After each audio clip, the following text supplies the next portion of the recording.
Hi, and welcome to Best in Tesla News, episode 136. Good to be back in Denmark after a great weekend at Fully Charged live show, together with Brian from My Tesla Weekend and John, aka Dr. Know-It-All, and many others that attended the Fully Charged live show. It was a great honor to be part of it all. But I am back at the office and we got a lot of great Tesla news, as Tesla has been hinting at their more affordable EV. And BMW's CEO Zipse is losing grip with reality. And Tesla is changing their plans on their 4680 cell in Germany, because there are billions of dollars to be made in the US first. And we have some very cool news about the Cyberlandr. And fast charging that can keep up with ICE cars are getting real. All this and much more on today's episode. Let's dive right in.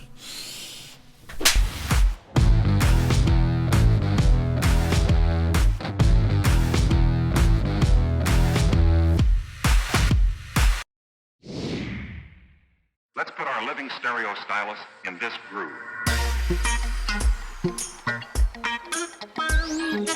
Tesla has been talking about their more affordable EV that will become an absolutely game changer. During Tesla's head of investor relations, Martin Vega's talk at the recently held invite-only Goldman Sachs tech conference in San Francisco, where they talked about Tesla's third revolution of sorts in the automotive manufacturing. As he said, the Model S and X were the first, the Model 3 and Y were the second, and now even the cheaper model and even easier to manufacture model is the third. And one very important note that Martin shared at the meeting, as he said, for the first time I can remember, we can access all supply we need for both businesses, where he's talking about battery storage and the electric car. Wow, that sounds very promising and line up perfectly with John Lee's comments in my interview with him, where he did think Tesla had the materials deal locked down to meet their growth over the next 5 years. So it does sound like Tesla will no longer be supply constrained. Now that is big news, as all the other OEMs are still blaming their downward trend on the supply shortage. And if Tesla is no longer battery constrained, that is huge, as battery production over the next decade is going to be key. And we did also hear that Tesla's price to produce a car has come down from $84,000 in 2017 to $36,000 in recent quarters. Now that is impressive. So with all Tesla has learned, an economy of scale, and of course when Tesla really start to get some price benefits from the 4680 cells, which they don't have yet, I think it's very possible to get the $25,000 car on the street by 2024. But that car will probably also be the Robotaxi. So to begin with, they will probably sell the car with steering wheel and everything, but they could have built into the hardware and even the production line so that the steering wheel can be easily removed down the road as they get approval for Robotaxis around the world. This will be an absolutely game changer for Tesla, as we talked about before. Reducing the price by $5,000 will double your market. So for Tesla to reduce the price of their cheapest offering with about $20,000, well, you will have a doubling of the market by 4 times. That car will now have all the demand they could ever dream of. And by the time the other guys like Volkswagen come out with their EV at $25,000 in 2026, Tesla might even have Robotaxis driving around that cost them less to build and earn Tesla money every single day. And a little side note on getting approval for the full self-driving Robotaxis, as so many people think this will take so many years. Well, just remember that it took Cruise about 33 months to get the first approval for their first city, but only 3 weeks to get the next approval for the next city. And Tesla has even multiple times the amount of data collectors that Cruise has. So as you know, I'm still very optimistic on the whole approval thing and full self-driving timeline. I know I am probably mostly alone on this one, and I might be too over optimistic, but I have to follow my gut feeling and own opinion. So I think by mid-decade we could have Robotaxis driving around many places around the world, and Tesla's production we are so impressed with today will be even more more nutty with next-gen factories that will be producing the next-gen car, the much simpler third vehicle platform. Oh boy, do we have a lot of cool things coming our way in the next couple of years. And a quick word from today's sponsor, Endel. Endel is an environment-based non-profit app that takes everything we know about sound and the minds and combines that with cutting-edge technology.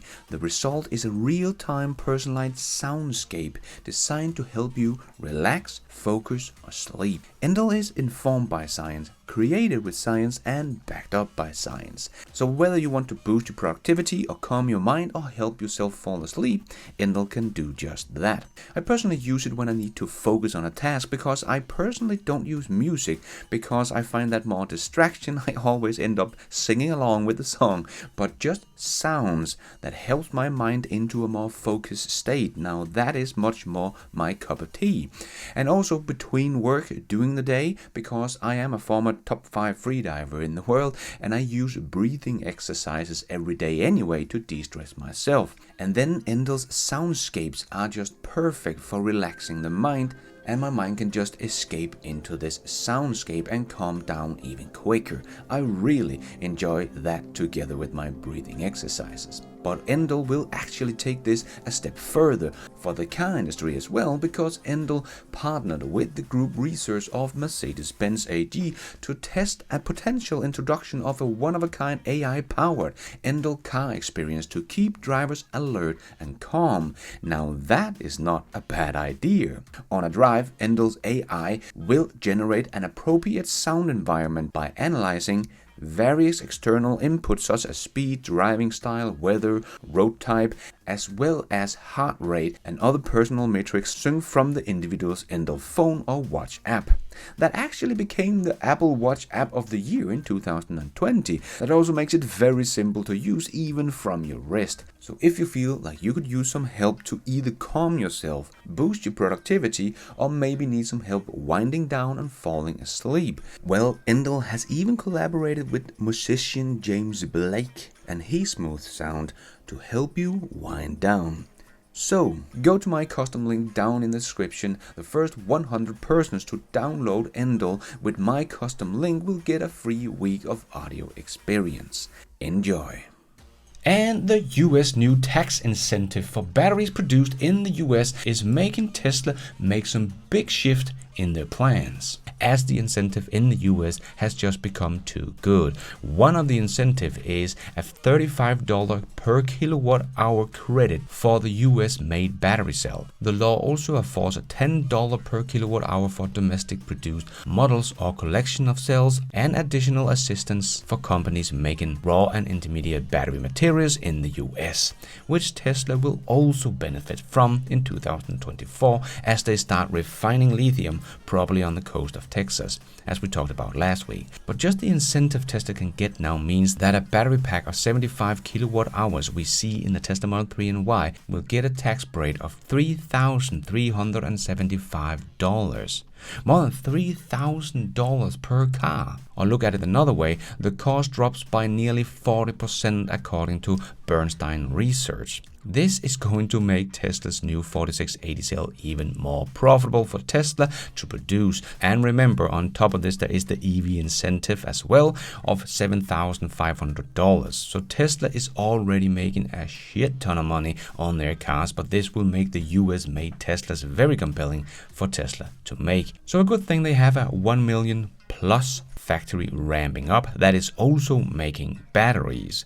What a gold mine for Tesla the Giga Texas factory has become. As UBS analyst Tim Bush said of the production credits, it almost seems too good to be true from a battery maker's perspective. Yes, I don't think the US government has really done the math on this one, and probably also why we heard about the extra battery production line in Fremont, because Tesla really want to ramp up the 4680 production as fast as possible in the US. Also because next year Tesla will start making the Cybertruck and the semi-truck that both need the 4680 cell, and a lot of them. Well, if Tesla could ramp up the 4680 cell production to 100 gigawatt hours next year. That is 100 million kilowatt hours that Tesla will get about $4.5 billion for in tax credit. And the government would on top of that have to give the customers $7,500 for the about 1 million cars Tesla will produce in the US next year. That is another $7.5 billion. So that is $12 billion to Tesla and its customers just next year. That is a lot of money the US government is spending that Tesla actually don't need. But hey, Tesla would of course not say no to a bucket of gold given to them free of charge. But that bucket of gold could potentially become a monster for Tesla. As we know, Tesla is planning to produce up to 3 terawatt hours of batteries by 2030. And the Inflation Reduction Act from the US government is supposed to be in play all the way out to 2030. We are potentially talking an insane amount of cash for Tesla. Yes, I don't think the US government has really done the math on this one. And BMW's CEO Zipser is losing grip with reality, just as we saw with Mary Barra. But here it is about hydrogen cars. Firstly, he claims that the gas station can be converted into hydrogen stations within 2 days. So that sounds like it is even easier to build than a charging station, which usually take about 4 days for Tesla. Well, we do have hydrogen stations here in Denmark, and it is not what we have seen so far. But anyway, if it was so easy just to put up a lot of hydrogen stations, why were there only 142 stations put up in all of 2021?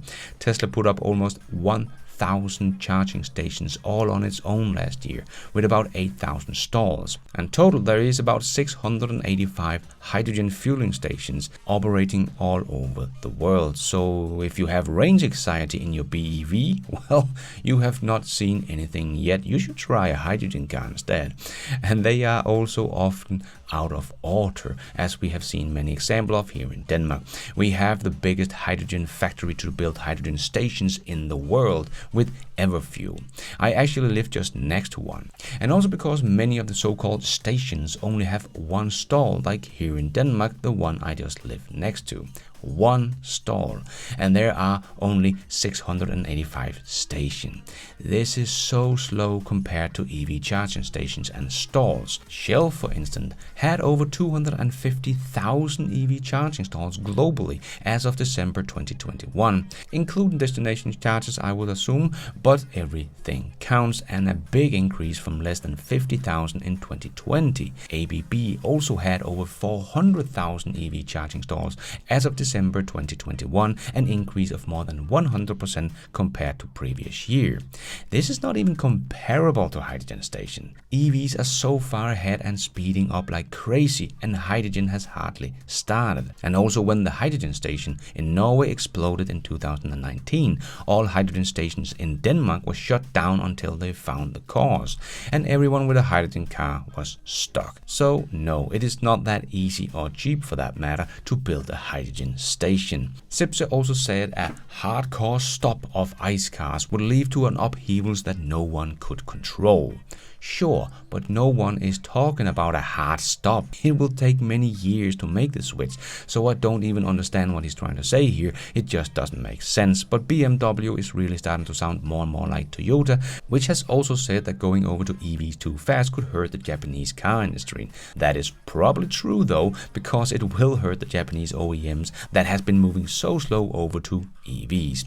And Zipser continues to say hydrogen is the only raw material that can be sustainably produced and stored. Well, the only way hydrogen can be sustainably produced is using renewable energy to produce the darn thing. And because hydrogen is so much less efficient than just using the electricity in your BEV, we would need about twice the amount of renewable to make hydrogen sustainable than if we just used BEVs. And we even hear comments all the time that we can't make the whole world run on renewables.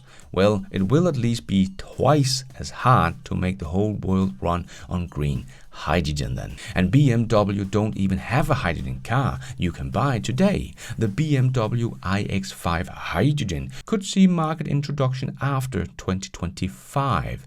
So BMW, that already have 7 EV models to choose from, will have one hydrogen car ready after 2025. Who is going to buy that one when BEVs will continue to be cheaper at that point? Even Volkswagen expect to have their $25,000 EV at that point. Many do think, including myself, that BEV will be even cheaper than ICE car at that point in time. And then you come out with a very expensive hydrogen car that is very expensive to fuel on your very limited station. It costs about $85 to fill up a hydrogen car here in Denmark, and then you will get about 500 to 600 kilometers of range on a full tank. So not much more than today's BEVs. That will cost about $25 to fill up from 0 to 100 to get the same kind of range. And it is pretty much only BMW and Toyota that is left betting on hydrogen for passenger cars. Mercedes did work on it for 30 years, but dropped the idea a couple of years back as they concluded the technology was too expensive. So even Mercedes thinks this is a stupid idea. But not Zipse, as he says. That's why we firmly believe in hydrogen. It will happen, and it will happen at BMW. I am very, very sure of that. I think this is going to be some famous last words, because it will only happen at BMW, because Volkswagen will not make hydrogen cars, Mercedes will not make hydrogen cars, GM will be 100% electric by 2035, and Ford is also going all in on EVs. So BMW will pretty much be alone on this one, together with the Japanese automakers. So maybe BMW will be big in Japan, but for sure lose in Europe, that is already well on its way to make the switch to BEVs. Just imagine where we will be in 2026 when BMW come out with their first hydrogen car. This is going to be such a big waste of money and resources for BMW. The Swift is hard enough as it is, so this will only add to the problems BMW will face towards the future of our transportation sector. And one of the reasons that many people are still hesitating on buying an EV is their charging time. But that might be the last con that is fast becoming a thing of the past. And Fully Charged made a great video on the Chinese GAC Ion electric car that can charge with 480 kilowatts, and their car can charge from 0 to 80% in just 8 minutes, or 30 to 80%, which would be much more normal on a road trip, in just 5 minutes. Now we are getting really close to charging an EV is just as fast as fueling an ICE car. And NIO's battery swapping technology will probably fade into the background, as it would no longer make sense as the charging is getting down to the same kind of speed. And there can be built a lot more ultra-fast charging stalls instead of one swapping station. So NIO's swapping station will become a very expensive party trick. And this is from GAC in China. There are probably not many that even knows who they are, but they are making cars and chargers that can handle 480 kilowatts. And they did just reveal the Chinese first supercar, Hyper SSR. The Hyper SSR Ultimate will do a 0 to 100 kilometers in just 1.9 seconds. So the standard roadster performance, and will cost about $240,000 for the Ultimum version. And they say it will begin mass production and delivery in October next year. Yeah, GAC is not kidding around. So the question is, when they start to come to Europe, the US, Australia, New Zealand, Japan, and so on, with cars that can charge with 480 kilowatts, will people still want to buy a Volkswagen ID.4, for example, that can only charge with 150 kilowatt? That just seems so outdated suddenly, right? We of course still have a long way to go before we can get all of these fast chargers built up everywhere, but they can of course use all the other chargers that are out there as well. But it will not take that long if they start with Norway to put up maybe a handful of extreme fast charging stations around the country of Norway in strategic places for them to make their cars a great buy, as you can suddenly charge with up to 480 kilowatts. That is going to be a very good selling point for that EV versus the ID.4, for example. The only thing the ID.4 will have left is the price. So it will quickly become the budget car of the SUV market. I don't think that was the intention from Volkswagen, but because the technology is so far behind and won't really get any awesome update like this before 2026 with their new platform, well, I think this is going to be the case for many legacy automakers when the Chinese are coming.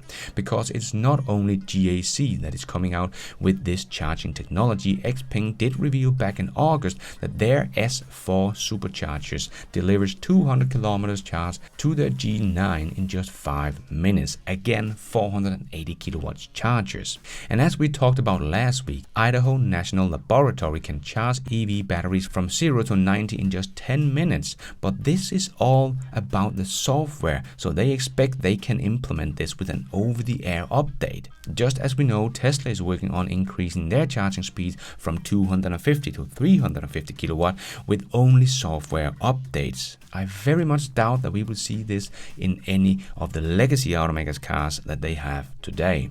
So all of these great technologies are starting to pop up everywhere, and extreme fast charging speed is quickly becoming a real thing. So charging speed is increasing very fast, and all the cons against EVs will be gone. Yet another catalyst for the EV adoption that will happen very fast towards 2030. And we have some cool news about the Cyberlandr. If you don't recall what that is, I have made a video about this cool camper for the Cybertruck. I will leave a link to that video down below. But they are still working toward getting the camper ready for the Cybertruck launch next year. And because Cyberlandr has got so many pre-orders, they are not kidding around when it comes to production of this thing. So that is why they have got the Agile guru himself to join their team, Joe Justice, aka Agile King at Cyberlandr. As Joe wrote in the press release, the future of housing may very well already be started here with Cyberlandr. When an AI, electronics and software company pledged Tesla-level innovation and starts with a pop-up camper, it is no wonder that the product received more pre-orders than the entire pop-up camper market in the prior year. I think executing on this product is important, and the coming product roadmap is so good that it is truly important for humanity. Yeah, that sounds very interesting for the future for the Cyberlandr as well. And what a great guy to get on the team of Cyberlandr. And we know they're already working with Monroe and Associated on learning design and manufacturing. So they're really making sure they are doing this one right. So no wonder they have already gotten thousands of reservations for the futuristic camper. Can't wait to see this one in action on the back of a Cybertruck. This is just going to be so unreal to look at. CGI made real.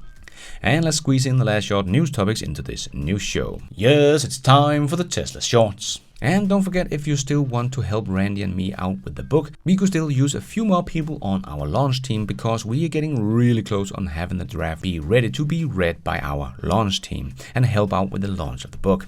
So if you would like to help us out, send me an email on bestintesla@gmail.com and let me know. And don't forget to sign up for our free competition where you have a chance to win 420 or $690 or $1,000. What is not to like? I will leave a link down below so you can find the competition and sign up. And we did see the plans Tesla has for the Berlin factory confirmed once again, and now with details about the expansion on the extra 100 hectare we talked about before. And that was for the train station and logistic area that should be able to send out about 2,500 cars on a train per day to reduce the cost of transportation and CO2 emissions. So very cool. But it is not yet approved. It's still just a plan, and the vote on the planned Tesla expansion in Grünheide is further delayed. They don't know when they will take a look at the plans. This was confirmed by the mayor of Grünheide. So yes, it is of course Germany, so it will of course take a lot of time to get new approvals, but Tesla is already working on it. And Ralph L on Twitter showed what this could look like, as Tesla does use trains to get the many Tesla that are being shipped to Europe around Europe and then on trucks the last bit of the way. Here you see a long train with hundreds of Tesla models on its way, getting ready to make the end of the quarter push in Europe. And we did see on Twitter a great example of a Tesla with full self-driving, driving better than the human in front of it. Now it needs to stay wide here. These humans are cutting in right into the inside lane.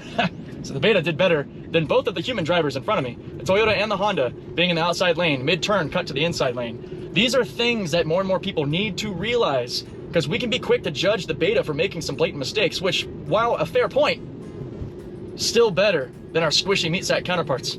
Or as Shaw wrote on Twitter, full self-driving beta 10.69.2 flawless victory. 35 miles from start to finish, zero intervention or safety risk. Safety score 100%, level 4 is here. And speaking of full self-driving beta, Tesla has rolled out the 10.69.2 and Elon said it was looking good to roll out to all Tesla owners with 10.12.2, so for the other 100,000 beta testers. Oh boy, this is going to speed up the collection of high quality real world data, and still no local maximum to be seen, so the exponential S-curve of the neural network learning is still looking good. And the first known Tesla version 4 supercharger will soon be built in Arizona. The 40-stall charging station will be equipped with solar panels and megapacks to charge the car with solar energy. Now that is cool. In what will certainly send shockwaves across the industry, Ford dropped a bomb at its annual dealership meeting in Las Vegas this week. In short, Ford is telling its dealer network they have to invest, evolve, improve, and offer new service if they want to be a Model E dealership and sell electric cars. So it will be very interesting to see how many will make the upgrade or not, how many EV dealers Ford will end up having with a fixed price and more. But big move from Ford that is really trying to do all the right things. Hope they are not reacting too late. And we see in the US Tesla is not only dominating the EV market, but in the luxury segment EV or ICE, Tesla is also the dominating force according to S&P Global Mobility. Tesla lead the brand loyalty in the US for luxury brand, and Tesla lead with market share in the US for luxury brand with over 20% market share. Tesla is becoming quite the big boy in the US on all counts. And the alternative route that we have been seeing in Tesla navigation systems in Japan and China is now coming to the US as well, and maybe more countries. Nice, can't wait. And Grace Tao, Tesla's China VP, said Giga Shanghai supply chain is 95% localized and suppliers are within 4 hours drive distance of the Yangtze River Delta area. This is so cool, and that will make Tesla save a lot of money, time and emission on their process when 95% of their materials are within a short distance. And Elon was asked when Steam integration would come to Tesla, the streaming gaming platform. And Elon answered, I am testing it today in Palo Alto. This will be a game changer, as Steam has thousands and thousands of games on their platform, and Tesla will truly become a gaming platform as well, without Tesla having to do a lot as they do today. So this might seem like a little thing, but this could take Tesla to a whole new level when it comes to in-car entertainment, especially as you can use a gaming controller as well, like this one. If you want one, I will leave a link down below. Earlier this month, Elon Musk mentioned that he is putting a lot of time into personally advancing Tesla service to make it awesome. Recent report from China suggests that Tesla is indeed focusing on improving its service, even if they have to re-strategize its operation to some degree. As stated in the recent Reuters report, Tesla is reportedly looking to improve its service in China. Tesla has so far ramped its hiring of technicians and other staff for service jobs. The effort has been so notable that Tesla China's recruitment website listed over 300 openings for service-related jobs as of Thursday. And Tesla hires a new critical material expert in Canada ahead of the company's rumored Gigafactory in Canada, which could land somewhere in Quebec, probably Montreal, as some of the job postings are for that city. And Elon replied to this tweet, "It's already hard to do, but it is important to put yourself in the shoes of the other person." And Elon wrote, "Oh, there's shorts." And we are getting closer to Porsche's IPO, and Porsche think it's worth somewhere between 60 to 70 billion euros. But I think Alex had some very good points to that high valuation. The only product, the Taycan, Porsche can sell in the future is stagnant and declining sales, and the next one, Macan, is still 4 years away, while all ICE model will go to zero. Very true. Porsche is seriously asking for a 60 to 80 billion euros valuation for its current 36,000 units global sales. Yes, the Taycan is a great electric car that looks awesome, but a valuation that high seems kind of crazy, as they are still only about 12% of the way to become a fully EV company, and they only sell about 300,000 cars a year. But we will see what happens when they IPO. And Jay Leno is going to have Elon Musk come to his famous garage show on the 21st of September, but he did share a small clip on Twitter. Is that something you patent? No, we don't really patent things. Patents are for the weak. Yeah, you share the. There you go. You know, the problem is, like, patents are generally used as a blocking technique. Right. They're like using like landmines in warfare. Right. So they don't actually help advance things. They just stop others from following you. And most patents are BS. Yep, patents are for the weak. Pace of innovation is all that matters. And before we end off with a bit of fun, I just want to make a quick shout out to my newest patrons and members of this news show. My newest patrons: Ian Cleland, Aaron Young, Victor Da Costa, and Thomas Ruvard. And I thank you for watching, members Lenny Eidelman and Rolf Ivan Jørgensen. Thank you so much. I am doing this all by myself, but you guys are all the producers of this new show. Thank you. And a big and special thanks to Supporter of the Week, and this week's winner is Anita Dalton. Anita has been a cyber member of mine for 12 months. Thank you so much for all your support, Anita. Much appreciated. And let's end off with a bit of fun. People ask me, Lars, why are you so overly optimistic about full self-driving? Well, because Elon did realize it is about solving real-world AI, and all AI programs we have seen so far have learned in the same way. Like this. That is adorable. The Tesla can do very funny party tricks. What the f? That is why, and that is all we have time for in this news show. Hope you enjoyed it. If you did, don't forget to hit that like button. It really helped this video out a lot. And if you did like it, maybe you want to consider hitting that subscribe button, notification bell, so you don't miss out on future videos just like this one. If you are already a subscriber, thank you so much for your support, and if you want to support the channel even more, remember you can, for as little as $1, become a patron of this channel and get your shout out on this show. You can also become a member of the YouTube channel to get a shout out and some extra perks. Hit the members button to find out more. And don't forget to follow me on Twitter. I tweet all the news as it comes out and more. And check out the merch store to get some merchandise and support the show. Now it's also possible to support the show without buying anything, becoming a member or a patron. There is a link to a donation options in the show notes. And also as simple as hitting the super like button. But going forward, I will be making more videos for patrons and members only. And I will give my YouTube members and patrons early access to my videos whenever possible, and make my videos ads free for members and patrons only. So don't miss out. And thank you for watching. And until next time, take care out there and be nice.